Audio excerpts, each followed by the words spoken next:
il faut apprendre à regarder la différence.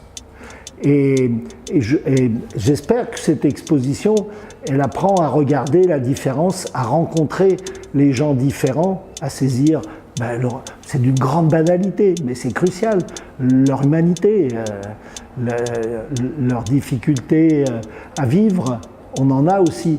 Au fond, à travers les autres, et notamment quand ils sont très différents, on se perçoit soi-même, ça ne fait aucun doute.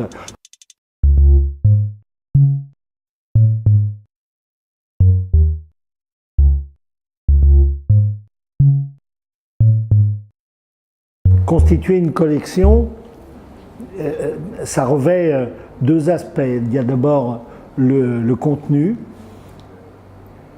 Et dans le contenu, il y a plusieurs choses. Il y a d'abord l'émotion. Je pense quand même que les objets, ici les photos qu'on acquiert, qu'on emprunte, qu'on pourchasse, c'est d'abord des documents qui émeuvent, qui suscitent une émotion, quelque chose de l'ordre du sensible. Mais il y a aussi une quête qui est une quête organisée intellectuellement. Dans une collection, plus on la constitue, mieux on réfléchit à son contenu et plus on s'aperçoit des manques, des vides. Et en fait, moi j'ai alimenté toutes mes collections, et il y en a au moins une vingtaine, mais à partir d'émotions personnelles, de quelque chose qui font partie de mon vécu, mais aussi avec cette idée que de temps en temps, les rencontres, les émotions me révélaient des sujets que les autres n'avaient pas traités ou pas assez traités ou pas assez bien traités de mon point de vue. Et ça donne envie de constituer un fond. Et c'est ce fond petit à petit, et surtout quand il s'agrandit, qui permet de bâtir des typologies, de regrouper, d'avoir des types de portraits, d'images, par exemple, pour ces photos. Et ça donne de l'intelligence à tout le contenu. Ça débouche sur des plans, sur un discours, sur des tas de choses. Je connais chaque image. Pour chacune, même qu'elle n'a pas de légende, j'ai trouvé un sens, une signification. Elle a en tout cas un contexte. Je sais auprès de qui je l'ai acquise, ce qu'on m'a raconté à propos de cette image. Donc, c'est complexe et en même temps d'une grande simplicité. C'est donné à tout le monde. Parce qu'elle est dangereuse, cette expo. On est entre l'humanité et le voyeurisme. Mais j'ai essayé que ce ne soit pas le cas. Et pour moi, il n'y a pas beaucoup de différence, pardon de la répétition, entre différence et difformité. La différence peut aller jusqu'à la difformité. Moi, je dis que c'est une exposition sur la complexité de l'humanité et sur l'humanité. Et on a de la chance avec les photos, surtout ces photos, la plus vieille est de vers 1860, la plus récente autour de 1950, sont des photos argentiques, des photos d'une époque où l'instantané, il se développe à partir de la guerre de 14, mais où l'instantané est très très longtemps supplanté par la photo posée. Donc on est posé, l'image, qu'on le veuille ou non, elle est construite, et on a des regards. Et ce sont ces regards qui créent quelque chose de fort, je trouve, dans toutes ces personnes avec toutes leurs différences. Vernaculaire, ça voudrait dire au fond, fait par des amateurs pour des amateurs.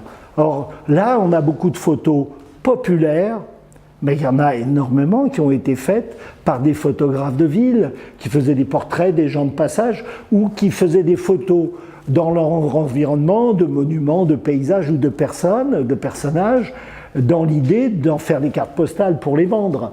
Donc on est plus dans le populaire. Et ce qui est extraordinaire, c'est cet endroit, parce qu'on est dans d'anciennes boutiques qui, dans certains cas, comme dans l'expo du bout de Fatih, ont été entièrement retapissées, mais cet endroit ici, il est exactement conforme à ce que sont les photos, c'est-à-dire la mémoire dans toute sa complexité, parce que ces murs, ils ont été bouchés, retapés, consolidés, on a mis des poutres en fer pour empêcher les poutres en bois de tomber.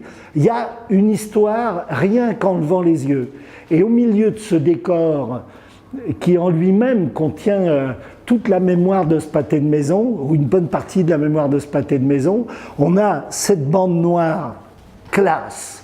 Dans ces photos, il y a des photos qui sont tirées d'albums de famille, il y a des photos vraiment amateurs, il y a des cartes photos qui sont datées, qui datent de la Première Guerre, il y a des photos qui font référence, et puis il y a aussi tout un tas de photographies, cartes photos ou cartes imprimées, qui ont été faites pour être vendues à des gens qui les envoyaient ensuite par la poste, sans parler de celles qui sont dans la salle voisine, où on a tous ces gens très grands, très gros, très petits, très costauds, qui faisaient le tour des villes et des villages en allant de bistrot en salle des fêtes, faire des genres de conférences, vendre leurs cartes postales pour en avoir un revenu, mais aussi avoir ces supports qui étaient à la fois des cartes de visite photographiques, imagées, mais des outils de promotion pour continuer leur voyage, pour continuer à se montrer. Il faut penser que autour de 1900, il n'y avait pas seulement des nains, des géants, des colosses, il y avait aussi Madame Dulay, la femme à barbe, il y avait des gens différents, construisaient leur célébrité, leur revenu et leur statut dans l'existence en circulant comme ça de village en village pour épater. Il y avait les foires, bien sûr, avec leurs freaks, des grands cirques Barnum avec leurs monstres, mais il y avait aussi toutes ces personnes qui individuellement, ou alors un grand et un lilliputien, voyageaient ensemble pour construire leur existence. Il y a plein de trucs à voir là-dedans. Et les noms, les surnoms qu'ils se donnent, par exemple, le gros du village, qui est le clairon tambour de ville, il s'appelle Petit Joseph. Et chez les clowns, alors, les clowns nains ou géants, c'est extraordinaire, parce que, ou bien c'est de la métaphore directe, ou bien c'est du paradoxe. Le tout petit s'appelle le géant. Il y en a un qui s'appelle Atlas, un clown nain. Et tout ça, c'est toute une vie, et ça suggère tout un tas de mécanismes mentaux, y compris d'humour et d'autodérision, qui sont riches, qui nous apportent à nous aussi. Alors Ferdinand Contat, donc, oui, je dis que là, il y a un petit rectangle à l'intérieur du grand rectangle, et puis un axe central, ils sont là tous les deux. Des mouvements des bras, on ne peut pas ne pas penser que cette photo, qui a été faite par un photographe de ville, elle a été construite, elle a été réellement construite. Mais elle est faite pour servir de support publicitaire, de carte de visite. C'est un peu le cas de toutes celles qui sont ici. Et toutes celles, par exemple, où on promet une récompense à celui qui sera plus gros au même âge ou plus petit. On leur promet des récompenses, et une manière d'attirer les clients, où lui, une des élèves aujourd'hui me disait, quand je montrais cette photo, je disais, ça c'est un caïd, hein. Oui, il est sûr de lui, il est fier. Et en même temps, le photographe qui a centré sa photo avec les deux appuis de porte, il a voulu remplir complètement la photographie. Il y a deux systèmes pour faire des faux nains. On peut se mettre à genoux dans ses chaussures en cachant l'arrière des jambes, par exemple comme ici sous une nappe.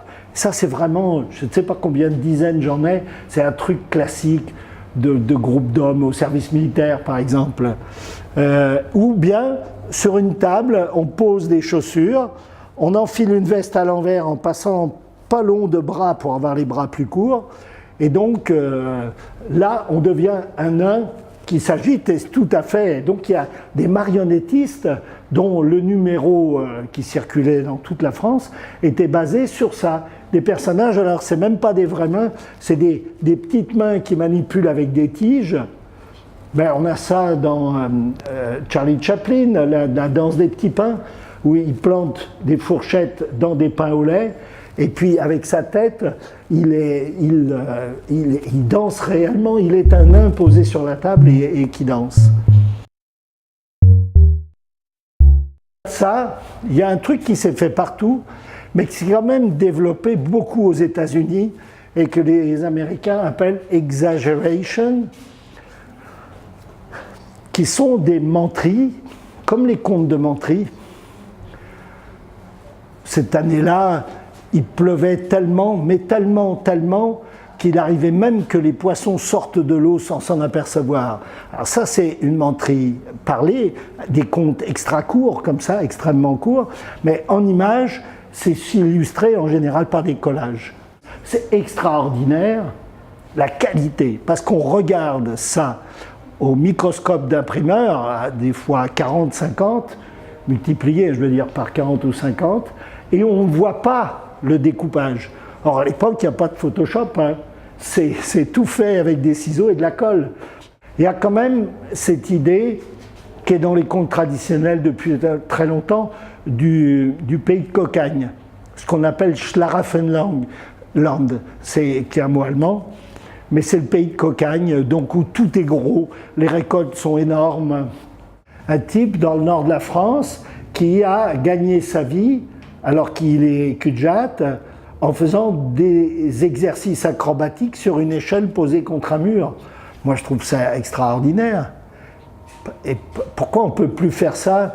Je me pose vraiment la question, puisque, et je trouve ça génial, on montre les Jeux paralympiques, par exemple, et on apprend à regarder ce qui est beau dans le geste sportif ou l'acrobatie, quand il est fait par des gens qui ont un handicap. Moi, je suis un peu collectionneur de collections, j'ai du mal à m'arrêter. Actuellement, je suis dévoré par un truc qui m'a toujours émerveillé, ça fait rire les autres, mais tant pis, je le dis, c'est tout ce qui est personnage en bouteille. Je ne sais pas ce que je vais en faire, ce que je vais construire à partir de ça, mais je suis sûr qu'il y a un truc derrière. Mais voilà, il faut trouver le biais, comme dit mon éditrice, trouve le biais.